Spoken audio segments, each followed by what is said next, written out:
यंत्रचालक सुधीर लाटवडे यांच्या हत्येच्या निषेधार्थ बुधवारी सांगलीत मूकमोर्चा. महावितरण कंपनीच्या कृपामाई उपकेंद्र येथील यंत्रचालक सुधीर लाटवडे यांच्या हत्येच्या निषेधार्थ बुधवारी दिनांक 12 ऑगस्ट 2026 रोजी सांगलीत मूकमोर्चा काढण्यात येणार आहे. आरोपींवर कठोर कारवाई व्हावी आणि ऑन ड्युटीवर असणाऱ्या सुधीर लाटवडे यांचा खून झाला असल्यामुळे त्यांच्या कुटुंबियांना शासकीय मदत मिळावी अशी आंदोलकांची मागणी आहे. सांगली मंडळ वीज क्षेत्र सर्व संघटना कृती समितीच्या वतीनं आंदोलन करण्यात येणार आहे.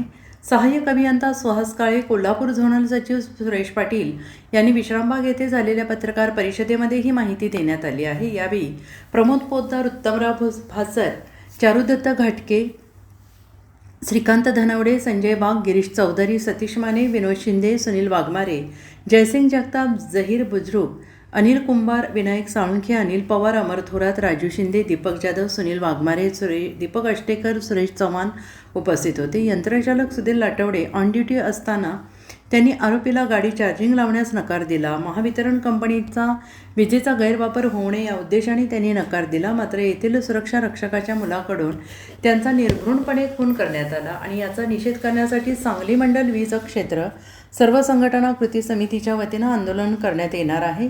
पोलीस अधीक्षक कार्यालय सांगली, क्रांतिसिंह नाना पाटील चौक, विश्रामबाग, विजयनगर चौक ते सांगली जिल्हाधिकारी कार्यालय या मार्गावर मूकमोर्चाचे आयोजन करण्यात आले. सदर मूकमोर्चामध्ये महावितरणाचे अधिकारी, कर्मचारी, विविध कामगार संघटनांचे अधिकारी, पदाधिकारी, सभासद सहभागी होणार आहेत. मोर्चा पूर्णपणे शांततापूर्ण पद्धतीने काढण्यात येणार आहे.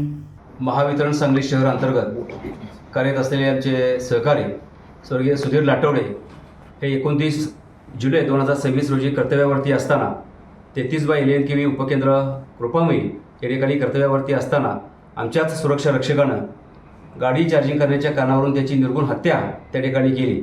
तर ही अत्यंत मानवजातीला काळिमा फासणारी घटना त्या ठिकाणी आहे. याचा निषेध करण्याकरिता सांगली जिल्हा वीज क्षेत्र कृती समितीच्या वतीनं आम्ही या घटनेचा जाहीर निषेध करण्याकरिता आणि ही केस फास्ट ट्रॅक कोर्टवरती चालवून दोषी आरोपींना जास्तीत जास्त शिक्षा व्हावी यासाठी आम्ही बुधवार दिनांक 12 ऑगस्ट 2026 रोजी मूकमोर्चाचं आयोजन त्या ठिकाणी केलेलं आहे. या मूकमोर्चामध्ये सांगली जिल्ह्यातून सर्व कर्मचारी, अधिकारी, अभियंते, बाह्यस्रोत कर्मचारी असे सर्वजण जवळजवळ 600 ते 800 कर्मचारी, अधिकारी त्या ठिकाणी सहभागी होतील असं आयोजन या कृती समितीच्या वतीनं करण्यात आलेलं आहे. हा मोर्चा क्रांतिसिंह नाना पाटील यांच्या पुतळ्याला अभिवादन करून पोलीस अधीक्षक यांना त्या ठिकाणी निवेदन दिलं जाईल.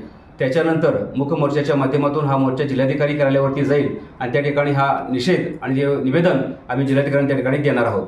हा निषेध नोंद करत असताना सर्वच आमचे कर्मचारी, अधिकारी, अभियंते काळा गणवेश त्या ठिकाणी परिधान करतील आणि काळा मास्क लावून हा निषेध त्या ठिकाणी आम्ही नोंदवत आहोत आणि याच्यासाठी मीडियाच्या माध्यमातून ही बातमी सर्व जनमानसापर्यंत पोहोचावी यासाठी आजच्या प्रेस कॉन्फरन्सचं नियोजन या ठिकाणी करण्यात आलेलं आहे.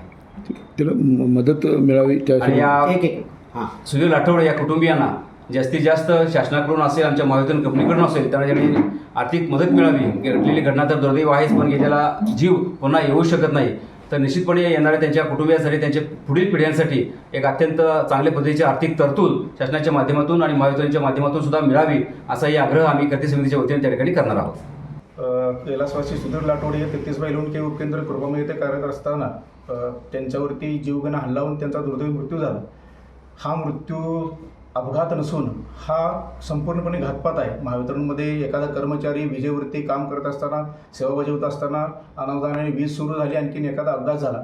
ह्या घटनेशी हा पूर्ण विसंगत किंवा हा पूर्ण घातपात, आणखीन हा घातपात महावितरणची सेवा बजावत असताना महावितरणचं नुकसान होऊ नये ह्या अगदी त्यांनी जीवाची बाजी लावली. आणखीन तिथं सुरक्षा रक्षकानंच त्यांच्यामध्ये वादाचं पर्यावसान हे ह्या घटनेपर्यंत पोहोचलं आणि तिथं त्यांचं निर्घृण हत्या झाली. ह्या बाबतीत आमची अशी विनंती आहे की आमचे माननीय संचालक मानव संसाधन विभाग यांना आम्ही काल सांगली येथे भेटून सुद्धा हा विषय त्यांना सांगितला आहे.